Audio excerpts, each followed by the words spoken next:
नमस्कार, बिहार मिथिला न्यूज़ में आपका स्वागत है। मैं हूं मनोज और हमने कहा था कि छठ के बाद से ही राजनीति प्रारंभ हो जाएगी। दरभंगा के साथ पूरे बिहार की राजनीति प्रारंभ हो गई है, जहां लालू प्रसाद यादव दिल्ली पहुंचे हैं और वहां से वो इंडिया गठबंधन की राजनीति तेज करेंगे। वहीं कौन से सीट पर कौन लड़ेगा, इस पर भी राजनीति तेज हो गई है। आज हम बात करेंगे दरभंगा के राष्ट्रीय जनता दल के जिला अध्यक्ष उदय शंकर यादव जी, जिनके कंधों पर बड़ी जिम्मेवारी है और जिम्मेवारी सौंपा है तेजस्वी यादव ने, और कितना निभा पाएंगे। आपका स्वागत है उदय जी। जी, आपको भी बहुत बहुत धन्यवाद। तो हम बता दें, उदय यादव जो एमएलसी के उम्मीदवार थे, पिछले चुनाव में वो सुनील चौधरी से हारे थे बीजेपी से। इसके बाद उन्होंने एक बड़ी जिम्मेवारी ली थी दरभंगा की राजनीति में, और खासकर राष्ट्रीय जनता दल के राजनीति में कई ऐसे जिलाध्यक्ष हुए थे, राम नरेश यादव, उमेश राय सहित कई अपने अपने जिम्मेवारी निभाए। हालांकि बाद में उन्हें अलग तरह से साइड किया गया, चाहे राम नरेश यादव हो या फिर आपकी एक बड़ी जिम्मेवारी है कि राष्ट्रीय जनता दल के तमाम कार्यकर्ता नेताओं को एक साथ मंच पर लेकर काम करना। कितनी बड़ी चुनौती समझते हैं उदय जी? ये राष्ट्रीय जनता दल परिवार जो है, ये समाजवादी विचार है और इसमें हमें कोई कठिनाई नहीं होती है, क्योंकि सबों ने मिलकर हमें कोऑपरेट करता है। और पार्टी के लिए जो समर्पित लोग होते हैं तो वो पार्टी के कार्यक्रमों में बढ़ चढ़ के हिस्सा लेते हैं, इसीलिए कोई कठिनाई नहीं होती है। फिर भी आपको मालूम होगा कि बहुत ऐसे नाराज़ हैं राष्ट्रीय जनता दल से, चाहे वो बड़े नेता से हो या फिर स्थानीय नेता से। तो इन लोगों को कैसे आप एक मंच पर लाएंगे? जैसे किसी का नाम बताइए, हमें तो नहीं नज़र आ रहा है। हम तो देखे हैं, हमारे पार्टी का जब भी कार्यक्रम हुआ है तो हमारे जितने भी सीनियर लीडर हैं वो एक मंच पर आते हैं। चाहे आप एम्स का ही धरना की बात कीजिए या पैदल यात्रा अभी किए हैं हम लोग केंद्र सरकार के खिलाफ, या स्थापना दिवस किया हो, हमारे सभी जितने भी इस जिला के माननीय हैं सभी एक मंच पर एक साथ खड़ा होते हैं। अच्छा, एक चीज नाराजगी निश्चित तौर पर इसलिए बता दें कि राष्ट्रीय जनता दल के भी कई बड़े नेता हैं यहाँ पर, चाहे ओम प्रकाश खेरिया रहे हों या फिर अब्दुल बारी सिद्दीकी रहे हों, जो आपके कार्यक्रम में भी आए थे। एक सवाल है कि जब आप एमएलसी का चुनाव लड़े थे, हमें याद है हमने आपका इंटरव्यू लिया था जब आप जो काउंटिंग रूम से बाहर आए थे। उन्होंने उस समय आपने राष्ट्रीय जनता दल के बड़े नेताओं का भी हाथ बताया था, जिस वजह से आप चुनाव हारे। आपने कहा था कि अगर उन लोग का थोड़ा सा सपोर्ट मिलता तो वो चुनाव जीत जाते। उस समय आपके दिमाग में क्या चल रहा था? उस समय आप जिलाध्यक्ष नहीं थे, लेकिन अब क्या चल रहा है? नहीं, मेरे दिमाग में यही चल रहा है, जो पार्टी ने जो मुझे जिम्मेवारी दी है, मुझे जो दायित्व सौंपा है, मैं उसको अच्छे से अच्छे ढंग से निर्वहन कर सकूं। बस एक ही मेरा लक्ष्य है और कुछ नहीं। अच्छा, तो उस समय ऐसा लगा होगा कि कहीं ना कहीं पार्टी का पूरा सपोर्ट नहीं मिला। आपको बता दें कि विधानसभा चुनाव हाँ बोलिए। उसमें हम बोले थे ना, जो कुछ अपने ही थे जिनके कारण हम हार गए, और मात्र कम अंतराल से हम 34 वोट से एमएलसी का चुनाव हारे, जो बहुत कम ही मार्जिन था। और पहली बार अपने चुनाव लड़ा था? पहली बार लड़े तो होता है, आप देखे होंगे, जो कुछ वोट कांग्रेस के तरफ मुड़ गया, कुछ अपनों ने ही धोखा दिया। तो इस तरह का तो चुनाव में होते रहता है, लेकिन मैं उसका परवाह किए बिना, आप देखते होइएगा, जो हम चुनाव हारने के बाद भी एक दिन भी घर बैठने का काम नहीं किया। मैं कहता हूँ 1783 मैंने निमंत्रण इनवाइट में जाने का काम किया। कितने जो है घर में आग लगा, कितने लोग दुखी हुए, एक्सीडेंट हुए, हमें जिला में जहाँ तक हमारे कान में आता है तो मैं तुरंत वहाँ पहुँचता हूँ। यहाँ तक कि अपने कोष से भी सहायता करने का काम करता हूँ। अच्छा उदय जी, एक सवाल आपको सामने आएगा, अभी आएगा भी, कि जब चुनाव हुआ था 2025 का जो चुनाव होने वाला है, अभी से ही तैयारी चल रही है, कहा जाता है कि दरभंगा में जो राष्ट्रीय जनता दल के कुछ बड़े नेता हैं, चाहे हम भोला यादव के ले लें, अब्दुल बारी सिद्दीकी को ले लें, ललित यादव जी को ले लें, आर.के. चौधरी को ले लें, इस तरह के कई ऐसे बड़े नेता हैं जिनका दखलंदाजी विधानसभा चुनाव में होता है, जिस वजह से दरभंगा की 4 सीट अगर कहें तो जो हारी है, जो जीत सकती थी, ऐसा सभी कहते हैं। यहाँ तक कि जो उम्मीदवार खड़े थे उन्होंने भी कहा कि दरभंगा शहर जीत सकते थे, हायाघाट जीत सकते थे, बहादुरपुर जीत सकते थे, आपको कोयटी जीत सकते थे, तो इन सबों का अलीनगर जीत सकते थे। तो ये सब जो बड़े नेता हैं वो कितना मदद कर पाएंगे आपको, क्योंकि एक जिम्मेवारी आपकी होगी पूरे पार्टी के नेताओं कार्यकर्ताओं को एक करने की, ऊपर से दबाव आएगा, तो किस तरह आप जवाब दे पाइएगा इन बड़े नेताओं के लिए? देखिए सर, आप लोग देखे होंगे जो माननीय उप मुख्यमंत्री श्री तेजस्वी प्रसाद यादव जी ने हमें जिम्मेवारी दी, उससे पहले यह बयान दिया था जो गणेश परिक्रमा से अब कुछ नहीं होगा, आप हमें क्षेत्र में काम करके दिखाइए, आप उन गरीबों को मदद करके दिखाइए। और हमें सब दिखता है क्योंकि सोशल मीडिया का ज़माना है, कौन क्या कर रहे हैं उसका ज़माना अब लग गया।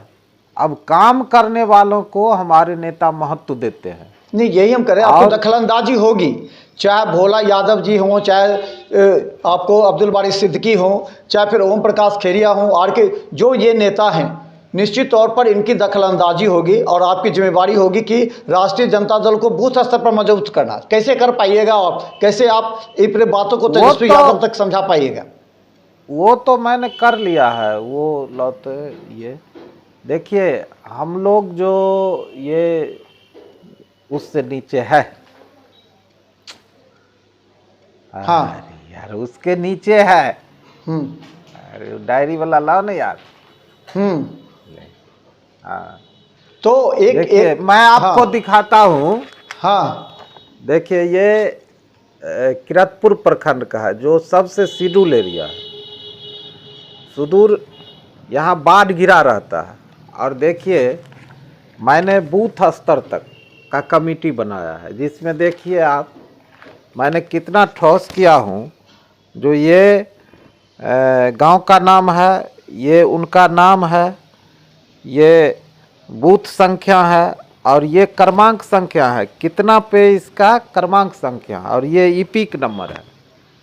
हम लोगों ने जब से हमको भार मिला है राष्ट्रीय जनता दल का, तो मैं बूथ स्तर तक का कमेटी बना चुका हूं और चुनाव के लिए हम लोग रेडी हैं, कोई परेशानी हमें नहीं है। मैंने 18 प्रखंड में, मैं कहना चाहता हूं, जो राष्ट्रीय जनता दल का 25 सदस्यीय कमेटी देखिए, जिसमें महिला भी है 4-5, ये हम लोग बना के रेडी हैं।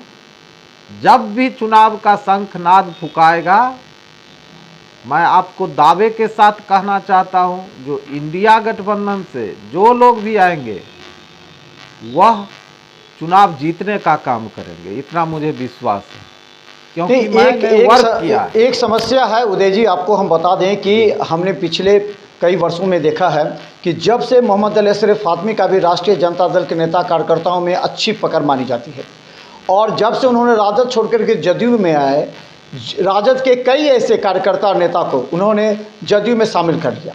ये लोकसभा चुनाव से पूर्व की बात है।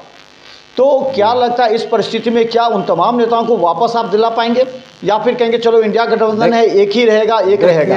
क्योंकि अली अशरफ फातमी की निश्चित तौर पर राष्ट्रीय जनता दल में पकड़ है, इस बात को आप इनकार कर सकते हैं क्या? देखिए, वो मिथक को मैं तोड़ चुका हूँ। अभी हमारे बगल में बैठे हुए हैं राम सुंदर कामत जी हैं, अति पिछड़ा समाज से आते हैं, इनको दिखाइए थोड़ा। और ये भी जदयू के ही सदस्य थे और बहादुरपुर दकली से बिलोंग करते हैं। ये जब हम राजद का जिला अध्यक्ष बने तो ये बोले, जो मैं तो अब अपने घर जाऊंगा, और वहाँ से ये सीधे राजद में आ गए। आप बहुत सारा है ऐसे लोग आप अच्छा। जब देखेंगे तो राष्ट्रीय जनता दल, मैं तो कहूँगा तो आप बोलिएगा, लेकिन आप लोग भी देख रहे हैं, आप बताइए जो राष्ट्रीय जनता दल मजबूत हुआ है या नहीं हुआ।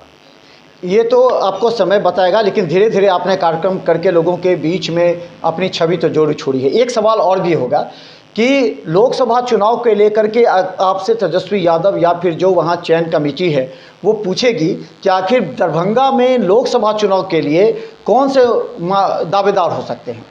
तो एक आपका भी नाम आता है, कहा जाता है उदय शंकर यादव भी इस बार चुनाव लड़ सकते हैं लोकसभा का, उधर अब्दुल बारी सिद्दीकी का भी नाम आ रहा है। तो और फिर अगर कहें तो अली अशरफ फातमी का भी ये कहा जा सकता है कि विपद परिस्थिति में वो राष्ट्रीय जनता दल में आकर के टिकट ले सकते हैं, लालू यादव के संपर्क में है। तो इस परिस्थिति से निपटने के लिए आप क्या करेंगे? आपसे सुझाव मांगा गया होगा तो उदय जी। देखिए, हम लोगों से जब पूछेंगे तो राष्ट्रीय नेतृत्व पर हम यह फैसला छोड़ेंगे। हम सिर्फ उस लक्ष्य की ओर ध्यान लगा रहे हैं जो इंडिया गठबंधन यहाँ से चुनाव कैसे जीते।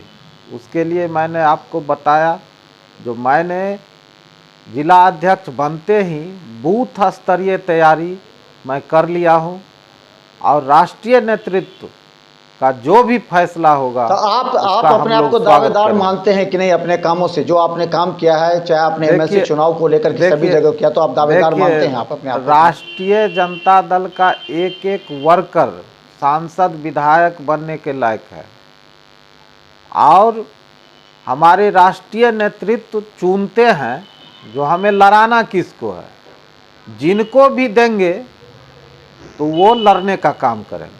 चलिए, अंतिम सवाल उदय जी, ये बताइए कि 2025 चुनाव को लेकर के अभी से ही कहा गया था, लालू प्रसाद यादव और तेजस्वी यादव ने जो तैयारी की थी, उन्होंने कहा था कि जिस विधानसभा क्षेत्र से जिसकी ज़्यादा लोकप्रियता होगी, जिसकी जितनी ज़्यादा दावेदारी होगी, उसको वो कर सकते हैं। तो क्या लगता है कि इस बार 14% यादव और कहा जाता है कि 18%, जो अब दरभंगा में तो ये 24% मुस्लिम का जो जनगणना है वो आ रहा है, तो इस परिस्थिति में दावेदारी क्या जातीय जनगणना के आधार पर होगी उदय जी? जी, जब हमारे नेता ही बोल दिए हैं जो जिसकी जितनी आबादी है उसके हिसाब से उनको हिस्सेदारी दी जाएगी, तो अब इसमें मेरे लिए तो कुछ कहने के लिए कुछ रह नहीं गया। इसीलिए ज़रूर मिलेगा। आप देखिए, अभी जनगणना करके और विधानसभा से भी आबादी के अनुसार आरक्षण को देने का काम किया है। आप तो उन लोगों से पूछिए जो बाबा साहब का भी पूजा करते हैं और मंडल कमीशन का विरोध करते हैं, रिजर्वेशन का विरोध करते हैं। बाबा साहब को मानने वाले लोग विद्यालय पर विश्वास करते हैं, मंदिर और मस्जिद में पूजा और इबादत तभी लोग कर सकता है जब हम मिलजुल कर रहेंगे। अच्छा, यही चर्चा हो रही है दरभंगा शहर में कि आपने अभी पदयात्रा किया था, कई उसमें आपके इंडिया गठबंधन के सभी लोग थे। उस समय ये कहा जा रहा था कि आपने बड़ा बड़ा बैनर राष्ट्रीय जनता दल का लगाया, उसमें जदयू कहीं नहीं है। आपने प्रेस कॉन्फ्रेंस किया, जदयू ने प्रेस कॉन्फ्रेंस नहीं किया। तो क्या लगता है कि ये जो उपलब्धि है, चाहे वो एम्स को लेकर के हो, तो क्या ये उपलब्धि आरजेडी अपने में शिफ्ट करना चाहती है? आप जो रोज़गार आप लोगों ने दिया है, रोज़गार को लेकर के आपने हर जगह पोस्टर लगाया जिसमें राष्ट्रीय जनता दल के पोस्टर है, जदयू का कहीं नहीं है। लोग ये कह रहे हैं कि अंदर ही अंदर कुछ चल रहा है क्या जदयू राजद में, क्योंकि बैनर में आप अपनी उपलब्धि गिना रहे हैं, जदयू की नहीं गिना रहे, जबकि मुख्यमंत्री भी हैं उसमें। उदय जी। नहीं, देखिए, मेरा बैनर आप देखिएगा तो उसमें इंडिया गठबंधन के सभी दलों का जो है, जो चिन्ह है, प्रतीक चिन्ह, उसको लगाने का काम किया। और चूँकि मैं राष्ट्रीय जनता दल से हूँ, तो सभी नेताओं का भी, महागठबंधन के सभी नेताओं का उसमें फ़ोटो भी है, लेकिन राष्ट्रीय जनता दल के होने के नाते मैं अपने नेता का फ़ोटो थोड़ा हाईलाइट किया हूँ। बस यही है। अच्छा, 27 तारीख को मुख्यमंत्री नीतीश कुमार दरभंगा आ रहे हैं और जो आप 400 बेड का उद्घाटन करेंगे और 2100 का शिलान्यास करेंगे, 2100 बेड का शिलान्यास होगा। इसके अलावा भी आपने प्रेस कॉन्फ्रेंस करके दिया, तो क्या तैयारी चल रही है आपकी? देखिए, हमारे सीमांचल, इधर नेपाल और उधर मोकामा, इसके बीच में आपको हायर अथॉरिटी का अस्पताल नहीं था और हम लोगों ने केंद्र सरकार के खिलाफ जो सपने में एम्स बना दिए इस देश के प्रधानमंत्री ने, तो उसके लिए हम लोग आमरण अनशन किए उस बलिया मौजा में एम्स के ज़मीन पर। उसके बाद हम लोगों ने 105 किलोमीटर की पैदल यात्रा की और भाजपा का पोल खोलने का काम किया, पुनः सत्याग्रह पोलो फील्ड में किए और कल 23 तारीख को हम लोगों का 18 प्रखंड में सत्याग्रह के मार्फत ये केंद्र सरकार के खिलाफ एम्स, अधूरी रेलवे लाइन, दरभंगा का मूलभूत जो समस्या है जाम की समस्या, उसके लिए ओवरब्रिज, महंगाई, बेरोजगारी, 10 साल के भाजपा का शासन का पट्टा छेप किए हैं। तो जी निश्चित तौर पर एक बड़ी जिम्मेवारी है और आप तो चुनाव का, अब तो कहा जाता है कि छठ के बाद से चुनाव की जो प्रक्रिया जो धीमी थी वो अब तेज हो गई है, खासकर 6-5 तारीख के बाद जब कई राज्यों में हो रहे चुनाव का जब रिजल्ट आएगा उसके बाद से गतिविधि तेज हो जाएगी।